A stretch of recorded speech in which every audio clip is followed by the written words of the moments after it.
ассалому алайкум бинандагони гиромӣ. нашри муфассали барномаи иттилоотии ахборро мустақиман аз телевизиони Тоҷикистон манзуратон мегардонем. дар студия бо шумо Самандар Искандарзода ва Марҷунаи Маҳмадалӣ. 29 марти соли 2019 соати 14 дар шаҳри Душанбе ҷаласаи ҳаштуми якҷояи Маҷлиси миллӣ ва Маҷлиси намояндагони Маҷлиси олии ҷумҳурии Тоҷикистон давати панҷум баргузор мегардад. шӯрои Маҷлиси намояндагони Маҷлиси олии ҷумҳурии Тоҷикистон хабар медиҳад ки дар ҷаласаи ҳаштуми якҷояи Маҷлиси миллӣ ва Маҷлиси намояндагони Маҷлиси олии ҷумҳурии Тоҷикистон давати панҷум масъалаи тасдиқи фармонҳои президенти ҷумҳурии Тоҷикистон муҳтарам Эмомалӣ Раҳмон баррасӣ карда мешаванд.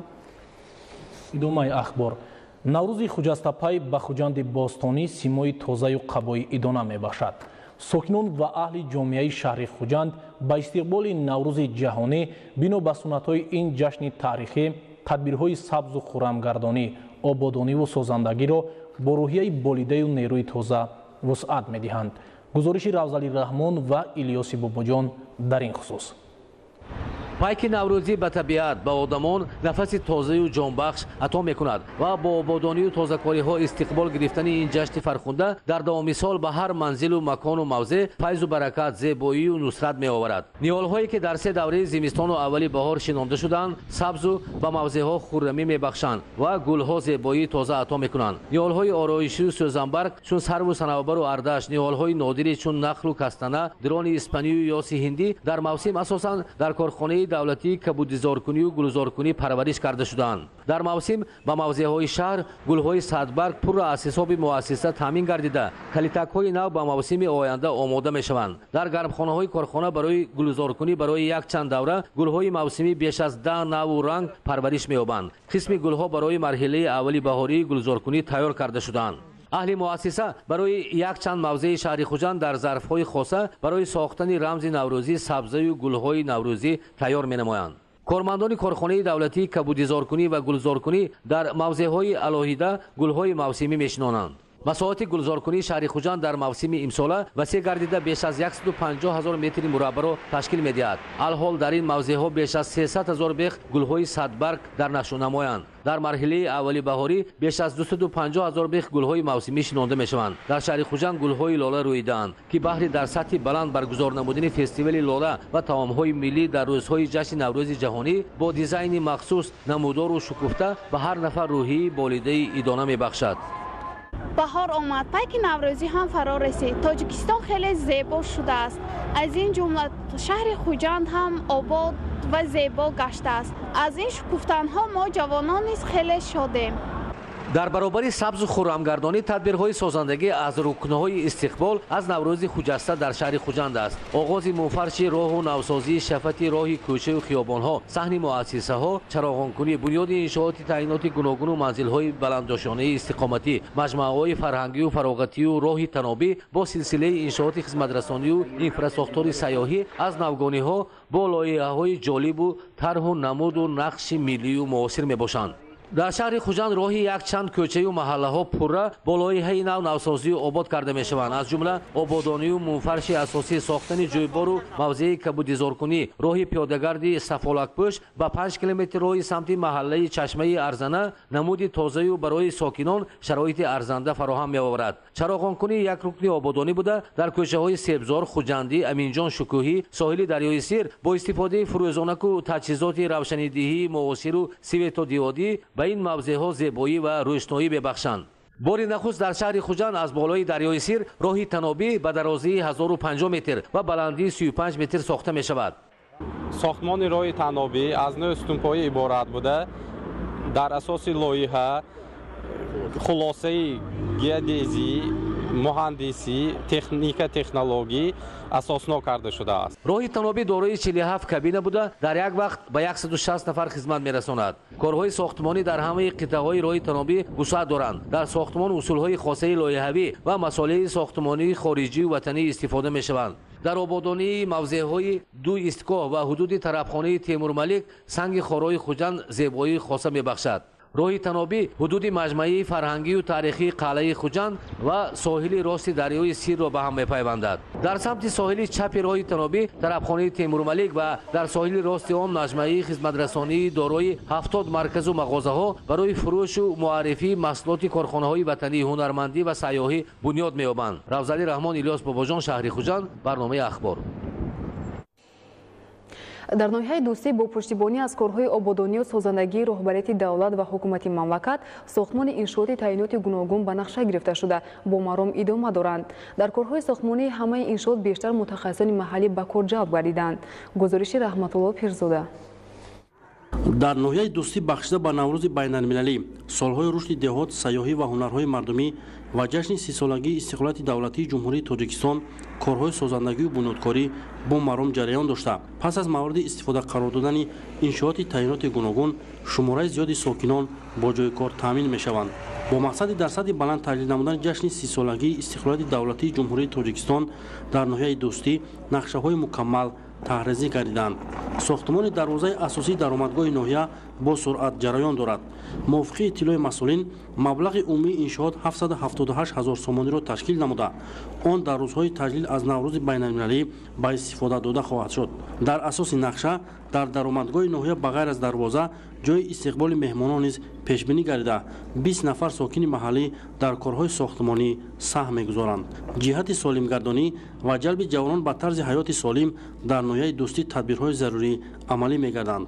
дар ҳудуди ноҳия сохтмони варзишгоҳи марказӣ ва майдончаҳои варзишӣ бунёд меёбанд, ки ҷавонону наврасон ба бозиҳои гуногун машғул шуда аз шароити мавҷуда ба таври васеъ истифода мебаранд. тавре масъулини шуъбаи меъмории ноҳия иттилоъ доданд, бахшида ба ҷашни 30-солагии истиқлолияти давлатии ҷумҳурии Тоҷикистон беш аз 140 иншооти ҳаётан муҳим ба нақша гирифта шудааст. дар баробари мақомоти иҷроияи ҳокимияти давлатӣ дар корҳои ободонӣ соҳибкорони ноҳияи дӯстӣ низ ташаббус нишон дода, аз ҷониби онҳо корхонаҳои гуногуни саноатӣ, марказҳои савдою хизматрасонӣ, сехҳои дӯзандагӣ ва муассисаҳои таълимию тандурустӣ сохта мешаванд. дар 3 соли мебаъда мо бояд 146 иншоотро ба истифода диҳем, ки иборат аз 9 то бонкгоҳи тиббӣ мавҷуд мебошад, 6 то боғчаи бачагона, марказҳои савдо ва хизматрасонӣ, майдончаҳои варзишӣ, майдони калони варзишӣ барои 30,000 ҷой, терминал ва дигар иншоотҳои хурду бузург дар назар дошта шудааст. дар давоми 28 соли истиқлолияти давлатии ҷумҳурии Тоҷикистон симои ноҳияи дӯстӣ низ зебо гардида, бо қомат афрохтани биноҳои замонавӣ дар соҳаҳои иқтисодию иҷтимоӣ сатҳи зиндагии мардум хубтару беҳтар мешавад. мувофиқи иттилои масъулини бахши сохтмону меъморӣ, чунин иқдомҳои созанда дар дигар ҷамоатҳои деҳоти ноҳия бо маром ҷараён доранд. дар дораи нақшачорабиниҳо ба истиқболи 30-солагии истиқлолияти давлатии ҷумҳурии Тоҷикистон дар ноҳияи айнӣ аз 483 иншооти сохташаванда, сохтмони 16 муассисаи нави таълимӣ, синфхонаҳои иловагӣ дар 8 муассисаи таълимӣ ва беш аз 30 толори варзишию ошхонаҳои мактабӣ бунёду навсозӣ карда мешаванд. гузориши Фарҳоди Раҳмат аз ноҳияи айнӣ. дар ноҳияи айнии вилояти Суғд дар доираи омодагиҳо ба ҷашни 30-солагии истиқлолияти давлатии ҷумҳурии Тоҷикистон корҳои сохтмону ободонӣ вусъат гирифтанд. дар қатори 483 иншооти сохташаванда имрӯз дар ноҳия марҳила ба марҳила ҳадафҳои дар пеш гузошташуда татбиқ меёбанд. яке аз муассисаҳои таълимӣ ки ба навсозӣ беҳтар кардани шароити таълиму тарбия ниёзи бештар дорад, муассисаи таҳсилоти миёнаи умумии рақми 52-и деҳаи Хайробод мебошад, ки ҳанӯз соли 1977 бо 6 синфхона барои то 100 нафар толибилмон сохта шудааст. бо гузашти солҳо бинобар зиёд шудани аҳолӣ, бино ба талаботи замони муосир ҷавобгӯ набуда, ҷойи нишаст ба муҳассилин мушкил пеш меовард, ки ин кор бо дастгирии давлатӣ дар якҷоягӣ бо саҳму иқдоми соҳибкорони саховатманди диёр амалӣ мешавад.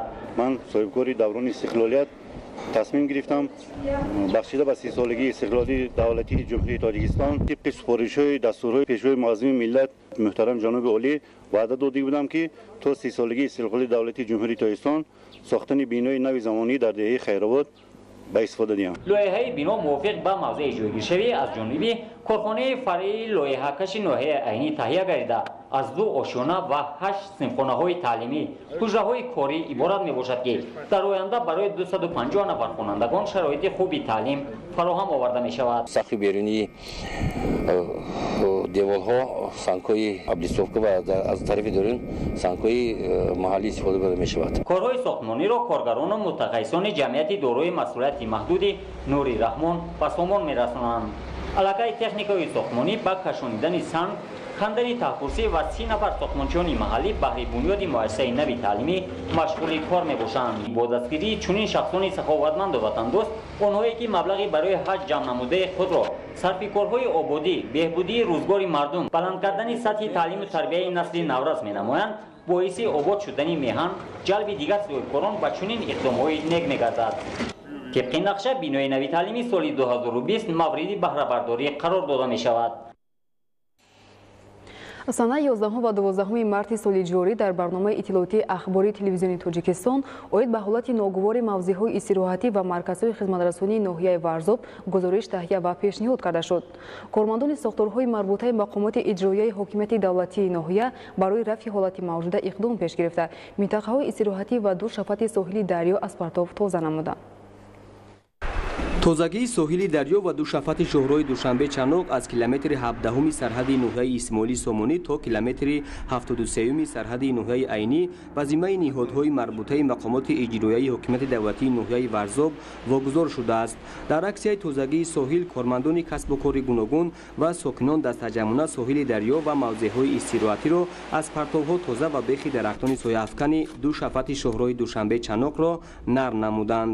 барои пешвоз гирифтани 30 солигии истиқлолияти ҷумҳурии Тоҷикистон 1150 рӯзи ободонӣ эълон гардидааст ки тараққи ҳашар барои тоза намудани партовҳои сахти маишӣ дар шоҳрои Душанбе суғд ва шинондани гулу буттаҳо дарахтори ороишӣ ҳамеша корбарӣ карда истодаанд.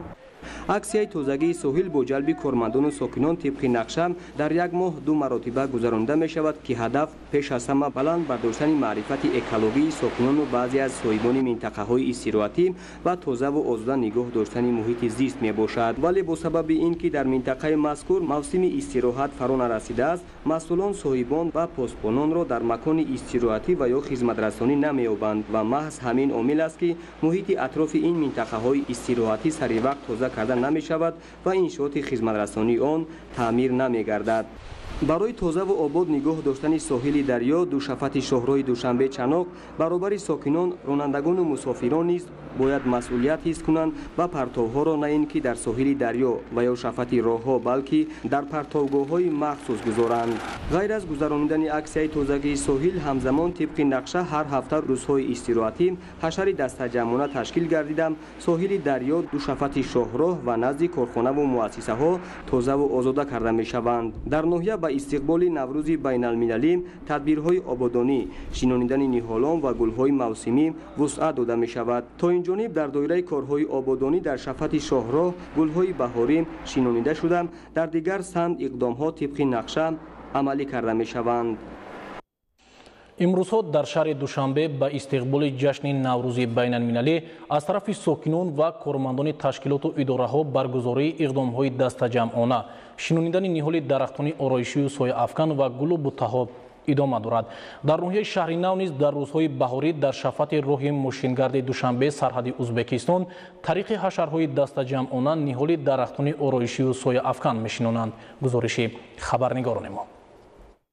бо омадомади баҳору наврӯз кӯчаву хиёбонҳои шаҳри Душанберо гулҳои шукуфон зебу зинат мебахшанд. бо мақсади саҳм гузоштан дар корҳои ободонӣ ва сабзу хуррамгардонӣ назди биноҳои маъмурию истиқоматӣ ва муассисаҳои таълимӣ, хонандагону омӯзгорони муассисаи таҳсилоти миёнаи умумии рақами 57, 77 ва 78 ноҳияи Фирдавсӣ фориғ аз дарс ба ҳашар баромада, назди биноҳои муассисаҳои таълимиро аз ҳар гуна партов тоза намуда барои боз ҳам сабзу хуррамгардонии ин мавзеъ гулҳои ороишӣ ва дарахтони ҳамешасабз шинонданд. гулҳои сурху сафеди ороиширо ки кӯчаву назди биноҳои муассарро назарабо мегардонанд шинонда шуданд. Корҳои ободонӣ ва шинондани гулҳои шукуфон барои сазовор ҷашн гирифтани Наврӯзи байналмилалӣ роҳандозӣ гарда, ҳадаф сабзгардонӣ ва баланд бардоштани завқи ҷавонону наврасон ва зебоипарастӣ мебошад. Гулҳои шинонидашуда дар оянда муҳити атрофро зебо мегардонанд ва ҷавононро барои саҳм гузоштан дар корҳои ободонию сабзу хуррамгардонӣ равона месозанд. Саҳм гузоштан дар беҳдошти ҳифзи муҳити зист имкони хубест дар ободу зебо гардидани назди муассисаи худ. Таъкид кард, ки чунин корҳои ободонӣ минбаъд низ фориғ аз дарс аз ҷониби хонандагон идома дода шуда, ҳар як нафар бо ҳисси баланди масъулият кӯшиш менамояд ки саҳмгузор дар ободию пешрафти Тоҷикистони соҳиб истиқлол бошанд. Бо амалӣ намудани корҳои сабзгардонӣ ва шинондани гулҳои ороишии мавсимӣ, симои кӯчаву хиёбонҳои пойтахти мамлакат шаҳри Душанбе, назди биноҳои маъмурӣ ва гулгашту хиёбонҳо куллан тағйир ёфта, дили ҳазорон нафарро тасхир хоҳанд намуд. дар шаҳри Турсунзода ҳамарӯза маликаи Наврӯз аз омади Наврӯз мужда мерасонад. Аз тарафи сокинон бошад дар доираи нақшачорабиниҳои мақомоти иҷроияи ҳокимияти давлатии шаҳр баргузории ҳашарҳои дастҷамъона, шинондани ниҳоли дарахтони ороишию сояафкан ва гулубутаҳо идома дорад. Сокинони шаҳри Турсунзода мақсад доранд бо баргузории ҳамин гуна тадбирҳои дастҷамъона саҳми фаъолонаи худро дар ободӣ маҳал гузоранд. кӯшиш мекунем ки дар омада бо дар шанбегиҳо иштироки фаъолона карда барои ободии давлатамон, барои пешрафти ҷомеа саҳми худро бисёртар расонем.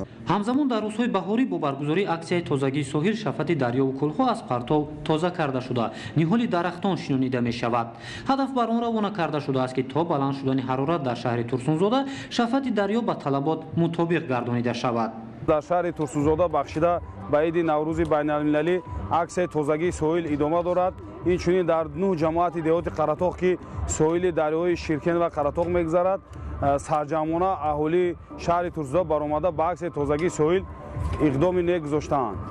дар шафари дар ҳудуди ноҳияи шаҳри навбудаи роҳи мошингарди Душанбе сарҳади Ӯзбекистон тадбирҳои ободонию созандагӣ ва шинонидани гулу бутаҳои ороишӣ ва сояафкан ба таври дастҷамъона ҷараён дорад. Сокинони ноҳияи шаҳри нав талош доранд дар самти ташкилу баргузории иқдомҳои дастҷамъона ва ободкориҳо фаъолияти намунавӣ нишон дода маҳалли зисти худро ба таври ибратбахш зебо гардонанд. зимни баргузории ҳашарҳои дастҷамъона дар шафати роҳи мошингарди Душанбе Турсунзода ва маҳаллаҳои ноҳияи шаҳри нав сокинони ҷамоати деҳоти Чуст, Истиқлол ва Боғистон ҳавасмандона ширкат намуданд. сокинони ноҳияи шаҳринав зиёда аз 5000 ниҳолҳои ороишӣ шинониданд ва дар рӯзҳои шанбагӣ бошад имрӯз дар ҳудуди ҷамоатҳо зиёда аз 450 нафар шаҳрвандон баромада барои сарсабзу хуррам гардондани анамин ҳудуди деҳот саҳми арзандаи худро гузошта истодаанд.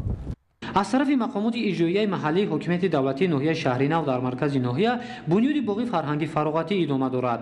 ин муассисаи маишӣ дар майдони наздики 2 гектар бунёд карда мешавад. насби нишастгоҳҳо, бунёди муҷассамаи Мирзо Турсунзода, фаввораҳо, аттраксионҳо ва дигар шароити замонавӣ дар лоиҳа пешбинӣ шуда ин ҷойро ба як макони зебову истироҳатӣ табдил хоҳад дод. бунёдкориҳо ба муносибати ҷашни 30-солагии истиқлолияти давлатии ҷумҳурии Тоҷикистон вусъат меёбанд ва сокинони ноҳияи шаҳри нав аз шароити беҳтари зиндагӣ баҳравар хоҳанд гашт. Наврӯзшоҳи Азизулло Маъруфи Абдуллоҳ, барномаи ахбор. با استقبال جشن نوروز خجسته‌پای در شهر خورخ حشره دسته‌جمعانه برگزار گردید. در این تدبیر آبادانی در قطار ساکنان، کارمندان اداره و مؤسسه‌ها فعالانه اشتراک نموده در کارهای آبادانی و سازندگی محلی زیست سهم گذاشتند. گزارش روشنه غریبشو از شهر خورخ. به خاطر در سطح بلند استقبال گرفتن نوروز حجم در قلمرو ولایت بدخشان روزهای استراحتی هر هفته اشرهای دسته‌جمعانه جریان دارد. با ابتکار استاد بین اداروی مقامات حفظ حقوق در ولایت باری در سطح بلند گذرانیدن جشن‌های عمومی ملی، کارهای آبادانی و سازندگی راه اندازی می‌شوند. در پیش‌روی عید نوروز ساکنان شهر خاروق در یک جایگی با استاد بین اداروی و مسئولین کارخانه دولتی فریق خواجگی منزلی و کمونالی شهر به تازه و آزاده نمودن توقفگاه بازار مرکزی شهر برآمدند. در این تدبیر آبادانی اشرچیان جویبارهای آبپرتایی دو شفت جاده مرکزی که سالهای سال از سنگ و خاک پر گردیده بودند تازه نمودند. هرچند مقامات حفظ حقوق بهر امنیت و ثبات و آرامی باشد، امروز تصمیم گرفتیم که بهر آبادی وطن که در پیش جشن نوروز عالم افروز است و در پیش یک جشن بزرگی دیگر که 30 سالگی استقلالیت جمهوری تاجیکستان است، албатта ҳар яки мо ва ҳар яки сокинони ин вилоятро водор месозад ки баҳри ободии ватан, баҳри шукуфоӣ албатта саҳми худро гузоранд. кормандони сохторҳои мақомоти корҳои дохилӣ дар ин чорабинӣ саҳми арзишманди худро бари боз ҳам зебою назарабон намудани маркази маъмурии вилоят шаҳри хорух гузоштанд. мушоҳидаҳо собит намуданд ки аз бемасъулиятии сохторҳои ҳалоида чунин вазъи ногувор дар ҷӯйборҳои обпартоӣ кӯчаҳои марказӣ аз ҷониби шаҳрвандон ва соҳибкорони ҳалоида хароб ва пур аз партов гардиданд ки дар фасли баҳору тобистон бӯи ғализи дохили он боиси барангехтани ама гуна маризиҳо боис мешавад. дар баробари ҷӯйборҳо ҳамзамон нуқу бури обпартов ки аз лову гел пур шуда буданд бо кӯмаки кормандони хадамоти давлатии оташнишонии вилоят озода намуданд. зеро қуборҳои мазкур солҳои дароз тоза нашуда буданд ки бо қувваи ашарчиён ба ҳолати аввала баргардонида шуданд. бошандагони шаҳри хорух низ чун дигар сокинони вилоят дар ин рӯзо аз худ масъулияти баландро эҳсос карда бари боз ҳам ободу шукуфонтар намудани маркази маъмурии вилоят самгузорӣ менамоянд. корҳои ободонии созандагӣ минбаъд низ дар рӯзҳои истироҳатӣ арафта бо ҷалби арчи бештари кормандони касбу кори гуногун сурат хоҳад гирифт.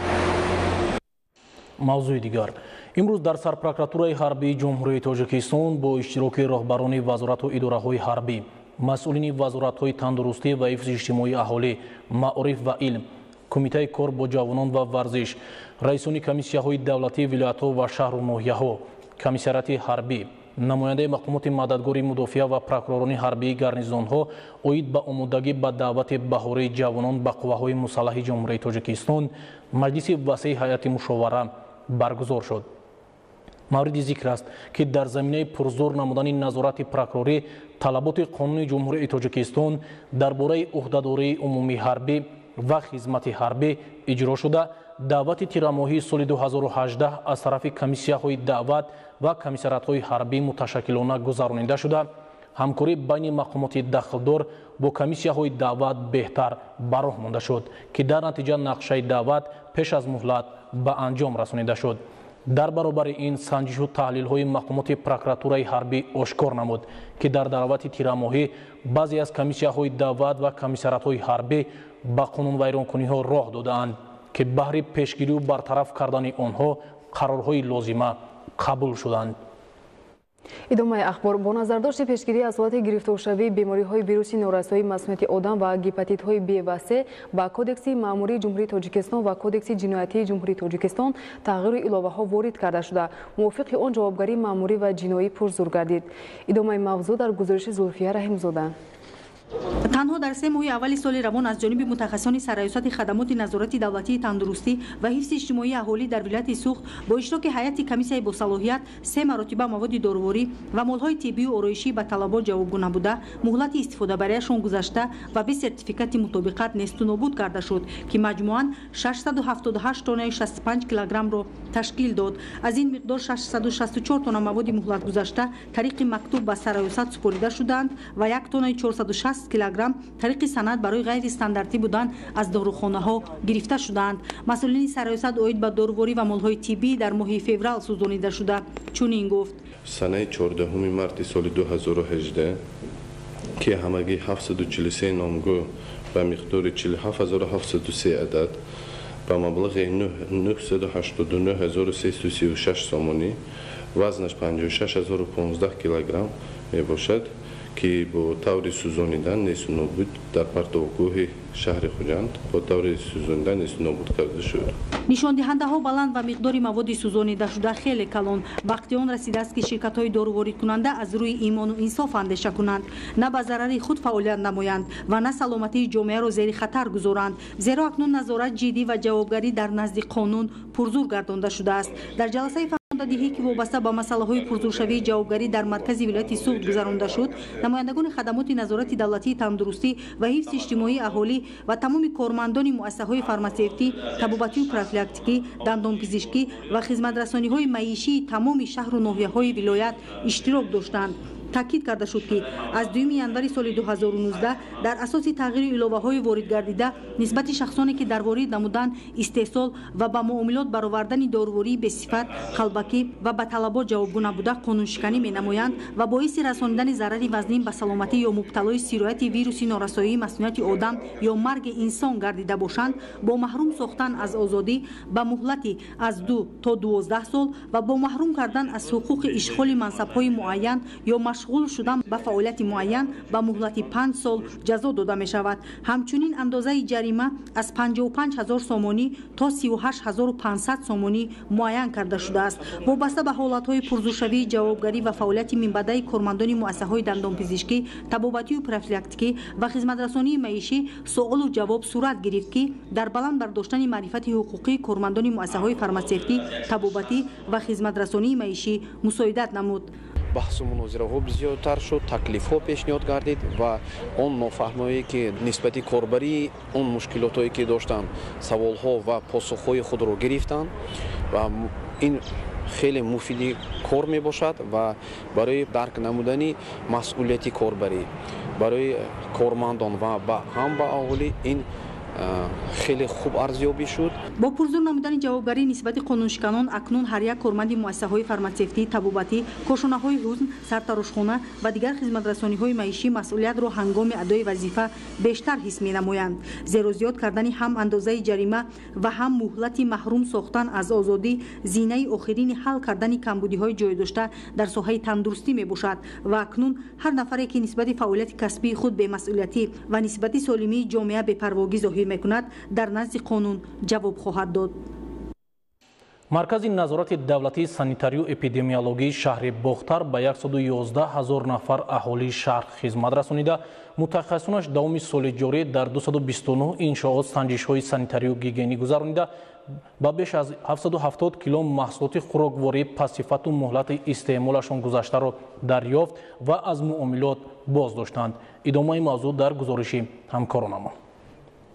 ضمن همکاری مشترک بخشیده به روز بین المللی حمایت حقوق استعمال کنندگان که همساله 15 مارس قید کرده می شود، متخصصان مقامات آگنتی تاجیکستان در ولایت ختلان، ریاست خدمات ضد انحصاری نزد حکومت جمهوری تاجیکستان و مرکز نظارت دولتی سانیتری اپیدمیولوژی ولایت در بازار و مرکزهای تجارتی، دکان و مغازه‌ها و کالج دانشگاه‌ها با صاحبکاران، استادان دانشجویان، هنرآموزان واخورده طلبات قانون جمهوری تاجیکستان درباره حمایت حقوق استعمال کنندگان را به آنها میفهمانند. چنین یک واخوری و مشورت آموزشی در تالار دانشکده انرژتیکی تاجیکستان در ناحیه کوشانیان ولایت ختلان با استادان دانشجویان متخصصان آینده سایه انرژتیک کشور برگزار شد. نمایندگان مقامات نامبرده عاید به حمایت حقوق استعمال کنندگان، تامین ولایت قانون، حالت‌های آشکار گردیدن قانونشکنی‌ها، رعایت طلبات معیارهای رگلامنت‌های تکنیکی جمهوری تاجیکستان و طلبات قانون ذکر گردیده اندیشه بیان کرده دقت اشتراکچیان را به شناخت حقوق خویش جلب نموده با سوال‌های آنها پاسخ‌های مشخص دادند. و استعمال کنندگان ضمن واخوری و بردن کارهای فهماندهی توصیه می‌دهیم که از فروشنده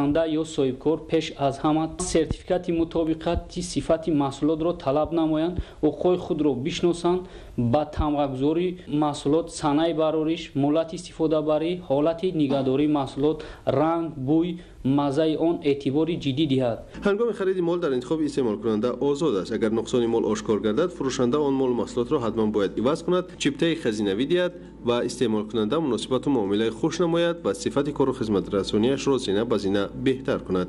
ریاست خدمات ضد انحصاری نزد حکومت جمهوری تاجیکستان در ولایت ختلان در اساس نقشه کاری خدمات مرکزی تصمیم گرفته است که عاید بر روز حمایت حقوق استعمال کنندگان در بین دانشجویان دانشگاه و خوانندگان مؤسسات تعلیمی سمینار مشورت‌ها گذراند. ما کارمندان ریاست خدمات ضد انحصاری نزد حکومت جمهوری تاجیکستان در ولایت ختلان در تمام شهر ناحیه ولایت عاید بر روز حمایت حقوق استعمال کنندگان سمینار مشورت‌ها گذراندیم. در واخوری و مشورت آموزشی نوبتی که بخشیده به روز حمایت حقوق استعمال کنندگان در مؤسسه دولتی تعلیمی لیسه کسبی صنعتی کیمیاوی شهر لوکند با نمایندگان مقامات نظارتی دایر گردید به سوال‌های سرشمار استادان و هنرآموزان که استعمال کننده محسوب می‌یابند جواب‌های قناعت بخش داده شد. از این واخوری و مشورت آموزشی امروزه ما جوانان از حقوق خود باخبر شده، من بعد از فروشندگان ما طلب سرتیفیکات مطابقت مال و صنایع برایش و صنایع استحصال مال را талаб мекунем то ин ки ҳуқуқҳои мо поймол нагарданд. имрӯз мо фаҳмидем ки дар ин вохӯрӣ ҳар як истеъмолкунанда ҳуқуқи худро бояд донад ва доништа харидорӣ намояд. ҳимояи ҳуқуқи истеъмолкунандагон пайваста аз ҷониби мутахассисони мақомоти назоратӣ ва ҳифзи ҳуқуқ тавассути қонунҳои амалкунандаи ҷумҳурии Тоҷикистон ҳифзу ҳимоя мегардад. ҷиҳати пешгирӣ аз барангезандаҳои бемориҳои сироятӣ ки асосаш пешниҳоди ғизои пассифат ва муҳлати истифодаашон гузашта мебошад, аз тарафи мутахассисони маркази назорати давлатии санитариву эпидемиологии шаҳри Бохтар дар якҷоягӣ бо ниҳодҳои қудратӣ санҷиши навбатии нақшавӣ гузаронида шуд. хулоса аз санҷишҳои қаблӣ ки натиҷаи манфӣ низ дошт, мутахассисон ин навбат ҳамаҷониба пайи ҳимояи ҳуқуқи истеъмолкунандагон буданд. дар рафти санҷиш муайян карда шуд ки баъзе соҳибкорони инфиродӣ ки муҳлати истифодабарии хӯрокворӣ бар зиммаашон гузошта шудааст, дида дониста бо мақсади ба даст овардани фоида ин маҳсулотҳоро ба фурӯш мегузоранд. зимни гузарондани санҷиш 18 ҳолати чунин қонунвайронкунӣ ошкор гардида нисбати 16 соҳибкорони инфиродӣ парвандаҳои ҳуқуқвайронкунӣ маъмурӣ оғоз гардида барои баррасӣ ба маркази санитарии эпидемиологии шаҳр ва нисбати 2 нафар парвандаҳои ҷиноятӣ оғоз карда мавриди тафтишоти пешакӣ қарор доранд. дар санҷиши навбатӣ як қатор маводи истеъмолие ки тарзи нигаҳдориашон хатарзо буду ба талаботи истеъмолкунанда рост намегирифт, мусодира гашта мавриди нобудсозӣ қарор гирифт. дар санҷиши 3 моҳи сипарӣ гашта мо ҳамагӣ 23 нуқтаҳое ки ба талаботҳои санитарӣ ҷойгун намуданд то бартараф намудани камбудиҳо муваққатан боздошт намудем. бештар дар ин ҷо маҳсулотҳои гӯшти ширӣ ва маҳсулотҳои қаннодӣ обҳои ташнашкан ба назар мерасад, чун ино маҳсулотҳои зудвайроншаванда бештар ба саломатии инсон зараровар мебошад. бинобар ҷавобгӯ набудани сифати як қатор маҳсулоти истеъмолие ки дар нуқтаҳои савдо ва бозор ошкор гардид, ашхоси машғули тиҷорати ин гуна маводи пассифат дар доираи 6027 сомонӣ тибқи талаботи қонуни ҷумҳурии Тоҷикистон нисбаташон чора андешида шуд ки дар маҷмӯъ ин беш аз 774 килограмм маҳсулотро ташкил медод. ба маврид мебуд як нуқтаро ёдрас шуданд ки фасли гармо ҳам фаро расида, талабот ба нӯшокиҳои ташнашикан аз пештара дида бештар мегардад ва таркиби як қисм аз ин нӯшокиҳо ки бо омехтаи хокаҳои ғайритабиӣ ва дар ҳолати ғайрисанитарӣ тайёр мегарданд, хоҳу нохоҳ ба саломатӣ зарар дошта шахсро мубталои бемориҳои гуногун мегардонад. ва хуб мебуд ин мавсим масъулини ниҳодҳои назоратӣ ба хотири таъмини саломатии ҷомеа истеҳсолу воридоти ин гуна маҳсулоти пассифат ва пешниҳоди онро манъ мекарданд. Таварали Соҳибназаров, Парвиз Сафаров аз шаҳри Бохтар барои барномаи ахбор.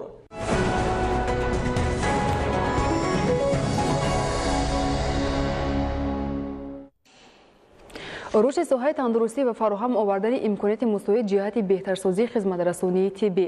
айни замон дар вилояти Суғд 936 муассисаи тандурустӣ фаъолият намуда, барои ба замони муосир мутобиқ намудани шароит дар ин муассисаҳои тиббӣ тадбирҳои зарурӣ андешида мешавад.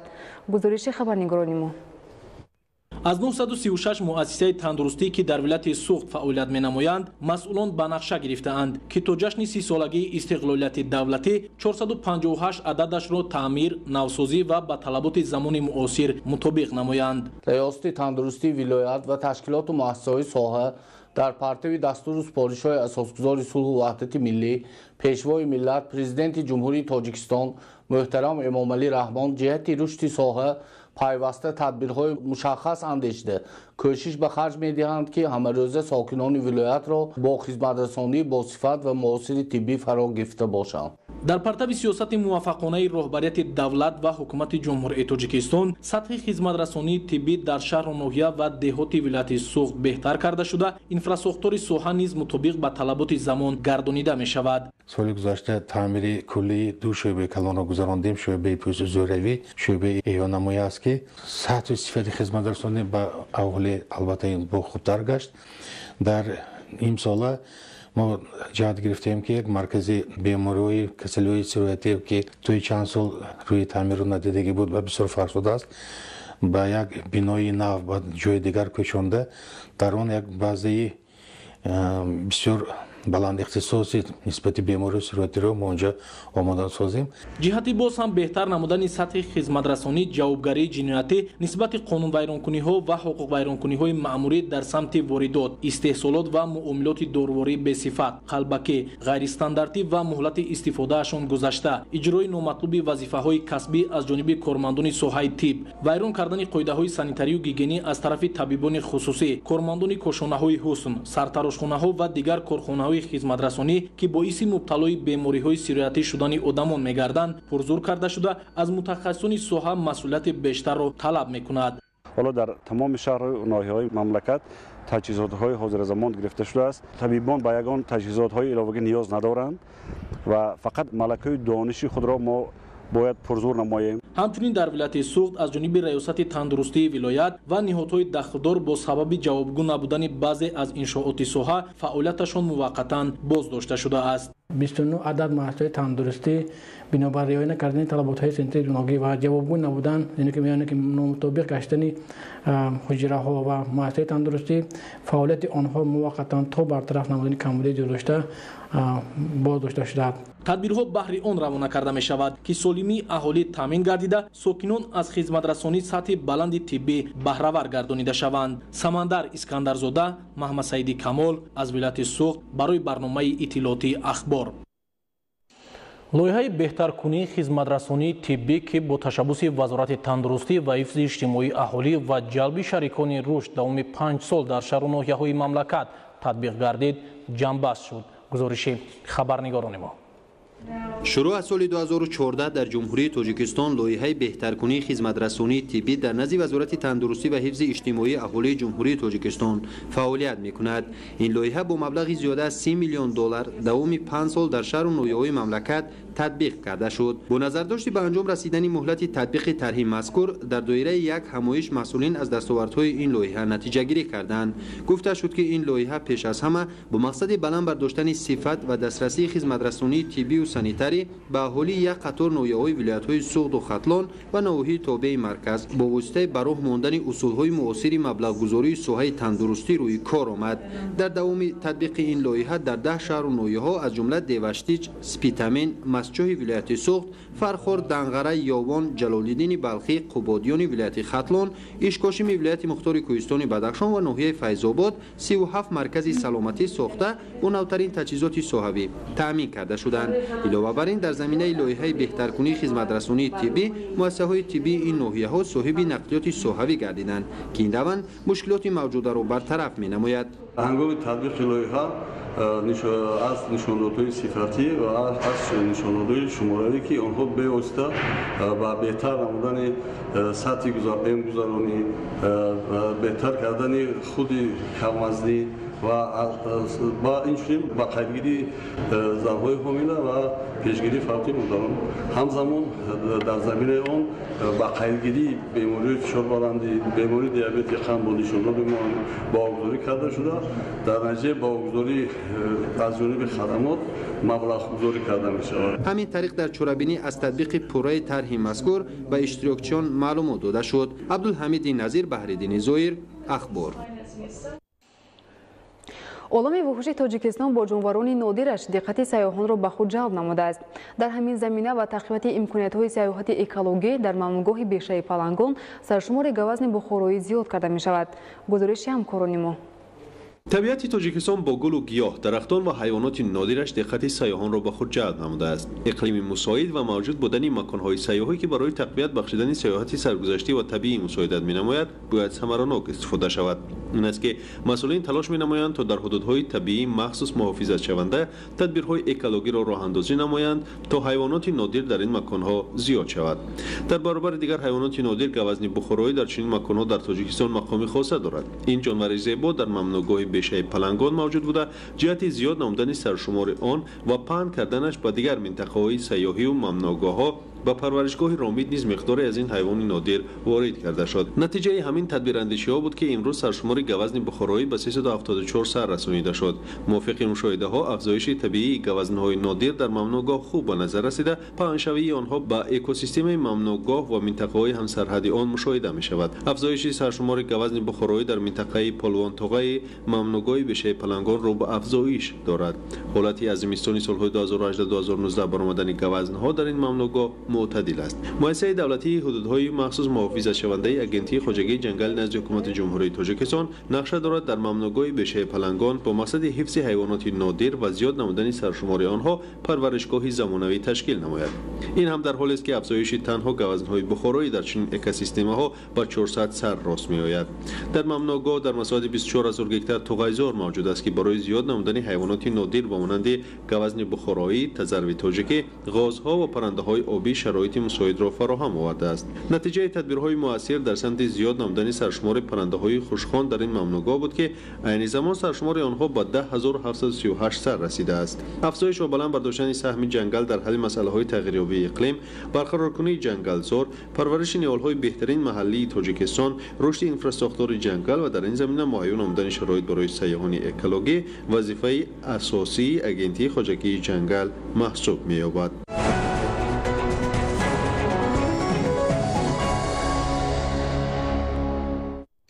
идомаи ахбор дар кинотеатри зебунисон нахустнамоиши филми рақси зиндагӣ доир гардид. рақси зиндагӣ филми нахустинест ки муассисаи давлатии тоҷикфилм дар чорчӯбаи барномаи рушди кинои ҷумҳурии тоҷикистон барои солҳои 2018-2022 ба навор гирифта шудааст. гузориши хабарнигорони мо. рақси зиндагӣ филми нахустинест ки муассисаи давлатии тоҷикфилм дар чорчӯби барномаи рушди кинои ҷумҳурии тоҷикистон барои солҳои 2018-2022 ба навор гирифтааст. филми сирф тоҷикӣ буда ҳунарҳои мардумӣ, суннатҳои миллати тоҷикро инъикос менамояд ки бахшида ба соли ҳам рушди деҳот, ҳам сайёҳӣ ва ҳам ҳунарҳои мардумӣ бисёр як роли хуб мебозад. як садамаи нақлиётӣ зиндагии қаҳрамони марказии филм бонуро ки раққос аст ба куллӣ тағйир дод. ӯ аз саҳнаи рақс ба саҳнаи зиндагӣ овард, вале новобаста ба ҳамин душворӣ аз интихоби худ ки рақс аст рӯй нагардонд. абдукарим машрабов ва фарида иброҳимова дар ин филм нақшҳои асосиро иҷро карданд. моҳпайкар ёрова, зарина бадалова, ширинмо ниҳолова, азами розиқ ва умеди султонзод низ дар филм нақш офарӣ намуданд. ҳама вақт талош мекунем, ҳаракат мекунем, заҳмат мекашем, меҳнат мекунем то ба чизе ноил гардем. ва ба фикри ман ҳамчун режиссёр дар ҳамин зиндагӣ талош варзиданҳои мо ин ба тавре рақс аст. коргардон муҳаббат сатторӣ рӯи ин филмнома зиёда аз 5 сол кор кардааст, вале ҷиддан аз моҳи июни соли гузашта аз пайи навор ва интихоби мавзеъҳои ба наворгирӣ шудааст. давраи омодагӣ ба филм 3 моҳро дар бар гирифта, наворбардорӣ дар ноҳияи муъминобод, ҷамоати чилдухтарон, деҳаи ҷавзодара ва қисми дигари филм дар шаҳри душанбе сурат гирифтааст. дар филм тамоми зебоии либосҳои занона, нақшу нигори ороишӣ ки хоси миллати тоҷиканд инъикос ёфтааст. филми мазкур тӯҳфаи хубест дар ростои эълон гардидани солҳои 2019-2021 солҳои рушди деҳот, сайёҳӣ ва ҳунарҳои мардумӣ ва ҳам наврӯзи аҷам ки ифодакунандаи зебоиву накҳат ва болидахотирист. духтари тоҷик муҳаббат сатторӣ режиссёр аст. инқадар сахтгир аст, инқадар профессионалӣ кор мекунад ки бо актёро беҳтарин бисёр хуб кор мекунад. аз ҷониби тамошобинон хоса аҳли ҳунару синемо филми нави коргардон сазовори баҳои баланд гардид, зеро он бо нигоҳи касбӣ ва унсурҳои хоси филмофарӣ таҳия шудааст. ҳамзамон филм хусусияти тарбиявӣ дошта ҳолати воқеии бархе аз оилаҳои имрӯзаи ҷомеаи моро бозгӯӣ менамояд. барои ман ҳамаи шахсоне ки дар ин филм имрӯз нақшҳо офариданд хеле маъқул шуд. ман гумон мекунам ки ин саҳми калони муҳаббат сатторова ҳаст. муҳаббат сатторӣ хатмкардаи шӯъбаи коргардонии донишкадаи давлатии фарҳанг ва санъати тоҷикистон ба номи мирзо турсунзода буда фаъолияти иҷодиашро аз саҳнаи театр оғоз намудааст. пайванди шикаста, падруду пайғом, афсонаи хоб, зарандуд, як ҷаҳон аз ману ту, маро бубахш, бархез модар ва рақси зиндагӣ аз ҷумлаи филмҳои таҳия намудаи ӯ мебошанд. наврӯз бо вуҷуди ҳодисаву монеаҳои сиёсиву иҷтимоӣ бо мазмуну муҳтавои зиндагисози худ ҳамчун оини покиву зебоипарастӣ ва ҷашни хоси табиат побарҷо мондааст. имрӯзҳо дар шаҳру ноҳияҳо ва ташкилоти идораҳои мамлакат чорабиниҳои фарҳангӣ ба истиқболи ин ҷашни аҷдодӣ доир мегарданд. гузориши хабарнигорони мо. мояи ифтихори тоҷикон аст ки ба шарофати истиқлолияти давлатӣ 21 марти ҳар сол фарорасии соли нави аҷдодӣ наврӯз якҷо бо айёми эҳёи табиат ва оғози корҳои кишоварзӣ дар сатҳи давлатӣ ва бо шукӯҳу шаҳомати хосса таҷлил мегардад. дар дораи баргузории чорабиниҳои фарҳангӣ ба истиқболи наврӯзи байналмилалӣ дар агентии стандартизатсия, метеорология, сертификатсия ва нозироти савдои назди ҳукумати ҷумҳурии Тоҷикистон барномаи рангини фарҳангӣ баргузор гардид. тавре гуфта шуд, наврӯз ҳамчун қадимтарин ва зеботарин ҷашни мардум дар домони табиати зебои кӯҳандиёри мо зуҳур кардааст. наврӯз бо обу хок, марзу бом ва рӯҳи зиндагисозу тамаддунофари аҷдодони мо пайванди ногусастанӣ дошта, расму оинҳои он дорои рамзҳое мебошанд, ки аз қадим то имрӯз бо рӯзгори мардуми созандаву ободгар ва фарҳангиву таҳаммулгарои мо созгоранд. намоиши ҳунарҳои мардумӣ, хӯрокҳои миллӣ, ҳафсину ҳафшин ва ғайра дар наврӯзгоҳи кормандони тоҷикстандард шаҳомати хос дошт. зимни табрикот аз ҷумла таъкид шуд, ки дар ин рӯз табиат ва инсон нерӯи тоза пайдо карда дилу андешаҳо ба ҳам меоянд.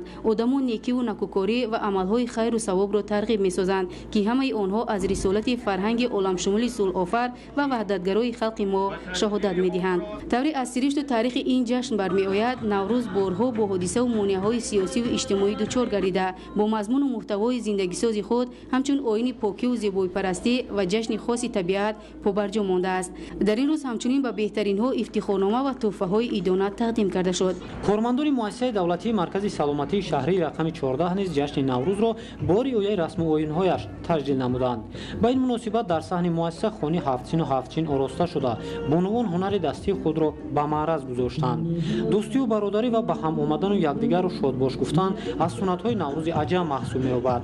ҳайати кормандони маркази саломатии шаҳрии рақами 14 талош намуданд бо риояи суннатҳои наврӯз эҳё ва равнақдиҳандаи анъанаҳои неки ниёгон бошанд.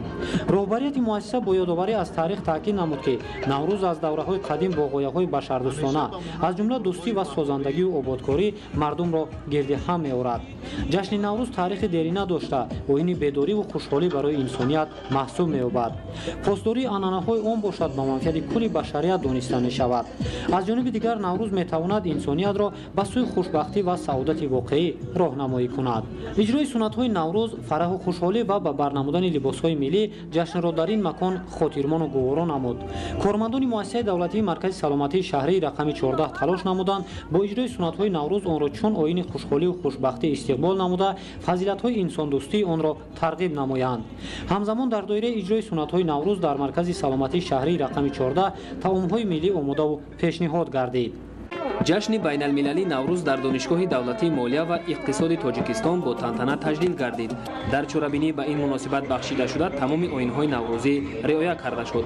донишгоҳи давлатии молия ва иқтисоди тоҷикистон 6 факулта ва шуъбаи омода намудани кадрҳои илмӣ ва илмӣ педагогӣ дорад, ки ҳамасола таҳсилгирандагони ин боргоҳи илму маърифат барои таҷлили ҷашни ҷаҳонии наврӯзи оламафрӯз омодагӣ ҳамаҷониба мебинанд ва онро бо ифтихори баланди ватандорӣ дар роҳияи худшиносиву худогоҳии миллӣ таҷлил менамоянд. дар тантанаҳои имсолаи наврӯзӣ низ чун рамзи ниёгон бо ворид шудани маликаи наврӯз ҷашнгоҳ шукӯҳи дигар ба бар кард. дар ҷараёни чорабинии фарҳангӣ омӯзгорону муҳассилини донишгоҳ баромад карда назари хоси худро оид ба нақшу мақоми наврӯзи байналмилалӣ дар рӯзгори мардум иброз доштанд. таъкид гардид, ки бо талошу кӯшишҳои бевоситаи роҳбарияти давлату ҳукумати мамлакат бисёре аз суннату оинҳои кӯҳани наврӯз аз нав эҳё шуд ва ин раванд дар таҳкими худшиносиву худогоҳӣ насли наврасу ҷавон нақши муҳим хоҳад гузошт. ин иди аҷдодии мо воқеан иде аст, ки дар замони бархурди тамаддунҳо ва рушди ҷомеаи ҷаҳонӣ метавонад фарҳанги миллии моро дар ҷаҳон муаррифӣ намояд. аз замони соҳиб истиқлолӣ наврӯзи аҷам умуман анъанаҳои миллӣ рушд карданд, анъанаҳои миллӣ аз нав зинда шуданд бо ташаббусҳои бевоситаи пешвои муаззами миллат муҳтарами Эмомалӣ Раҳмон ва Тоҷикистон макони наврӯз аст. гулдухтароне ки дар ин муассисаи олии таълимӣ таҳсил мекунанд либоси миллӣ ба бар карда ба базми наврӯзӣ ҷилои дигар бахшиданд. воқеан саҳни идонаро либосҳои миллӣ оро медиҳад ки ин ҳам намунаи олии ҳифзу нигоҳдошти арзишҳои миллӣ дар миёни ҷавонон мебошад. дар интиҳои чорабинӣ бахшида ба таҷдиди бошкӯҳи ҷашни байналмилалии наврӯз дар донишгоҳи давлатии молия ва иқтисоди тоҷикистон ба як қатор кормандон ва омӯзгорону донишҷӯён аз тарафи раёсати донишгоҳ ифтихорнома ва тӯҳфаҳо тақдим карда шуд ки ин қадрдонӣ рӯҳияи донишҷӯёнро ба омӯзиши илму ҳунар таҳким бахшида ҳавасмандии омӯзгоронро ба таълиму тадрис бештар менамояд. суруду таронаҳои тараннумкунандаи фасли баҳору зебоӣ ва васли тоҷикистони соҳиби истиқлол ба базмгоҳи наврӯзӣ шукӯҳу шаҳомати дигар зам кард. шоми наврӯзӣ дар ноҳияи рӯдакӣ با آمادگی سطح بلند ساکنان جماعت‌های شهرک دهات نوحیه دایر گردیده طبق رسم و تعامل و عنعنه‌های خاص جشن بین‌المللی نوروز کدبانوها و هنرمندان نمایش هنرهای ملی و طعم‌های خاص این جشن باستانی را تشکیل و براه ماندند. ساکنان ناحیه رودکی با برگزاری شام نوروزی بار دیگر ثابت نمودند که نوروز فرخنده‌پای در مرحله امروزی دولت‌داری تاجیکان همچون جشنواره ملی افضلیت و اهمیت بیشتر پیدا کرده است. شام نوروزی با پیشنهاد دستاوردهای نمایندگان طبقه‌های گوناگون اهالی جماعت شهرک و دهات، محله‌ها و تشکیلات مؤسسه ناحیه رودکی با روی شکوه شامت آیین نوروزی برگزار گردید. در دوره برگزار شام نوروز همه سنت و جزءهای ترکیبی نوروز فرخنده‌پای از جمله مراسم سمانک‌پزی، نمایش طعم‌های ملی، بازی‌های شوق‌آور خلقی و رقص سرودخوانی صورت گرفت که این همه محض به خاطر احیای و تحکیم بخشیدن آثار و ارزگذاری با عنعنه‌های قدیمی ملی میباشد. مقامات اجرایی حکومت دولتی ناحیه رودکی با نظرداشت آنکه دوره جشنگیری نوروز سال تا سال وسیع می‌گردد اقدام گرفتند که چنین شامی باشکوه خاطرمان را با جلب ساکنان ناحیه در سطح بلند همه روزه دایر نمایند. در آخر چهاربینی شام نوروز برنامه رنگین کنسرتی که فراگیری وصل ترانه نوروزی بود ساکنان ناحیه رودکی و مهمانان از تماشای برنامه رنگین اهل هنر روح بلند گردیدند. بابکان امیرزاده، نیقدیم نورعلی، اخبار. غالبیت نوبتی خوانندگان تاجیک در عرصه جهانی 26 نفر خواننده تاجیک در هشتمین المپیادای بین المللی از فن ماتماتیکا که در شهر بانکوک تایلند برگزار شد اشتراک کرده 16 مدال به دست آوردند. گزارش خبرنگاران ما. خوانندگان بالایوقت پس از اشتراک در المپیادای بین المللی از شهر بانکوک تایلند به تاجیکستان برگشتند. غالبان المپیادا را در فرودگاه بین المللی دوشنبه آموزگاران و پدر و مادران پیشواز گرفتند. که معلومات در المپیادا 26 نفر خواننده لیاقتمند تاجیک در دو بخش اشتراک نمودند. در مجموع 16 مدال، 5 طلا، 2 نقره و 9 مدال برنجی به دست آوردند. در بین دیگر دولت‌های اشتراکچی مقام بهترین را صاحب گشتند. خوانندگان مؤسسه دولتی تعلیمی لیسه برای خوانندگان بالایوقت در شهر دوشنبه اشتراک کردند، جایهای افتخاری را به دست آوردند. من تومانوف ابوبکر خواننده لیسه برای خوانندگان بالایوقت در شهر دوشنبه در المپیادای بست چالش اشتراک کرده سزاوار جای سوم گردیدم. باید ذکر نمود که بار نخست خوانندگان صنف‌های 6 از جمهوری تاجیکستان اشتراک کرده توانستند زینه‌های افتخاری را صاحب گردند. در هشتمین المپیادای بین المللی 800 نفر خواننده زیاده از 20 دولت جهان اشتراک کردند، بین هم رقابت کردند. من در اون المپیادا سزاوار جای سوم شدم و من کوشش میکنم که در دیگر المپیاداها رفته اشتراک کنم و جایهای سزاوار را گیرم. خوانندگان تاجیک با دانش و ملکه و مهارت خود توانستند در برابر رقیبان خود در دو دوره المپیادا به نتیجه های نظررس نایل گردند. در سال 2019 خوانندگان تاجیک در 4 المپیادای بین المللی اشتراک کردند، سزاوار 47 مدال، 7 طلا، 5 نقره و 35 مدال برنجی گشتند. بینندگان گرامی، نشر مفصل برنامه تلویزیونی اخبار خاتمه می‌یابد. با تلویزیون تاجیکستان بمانید.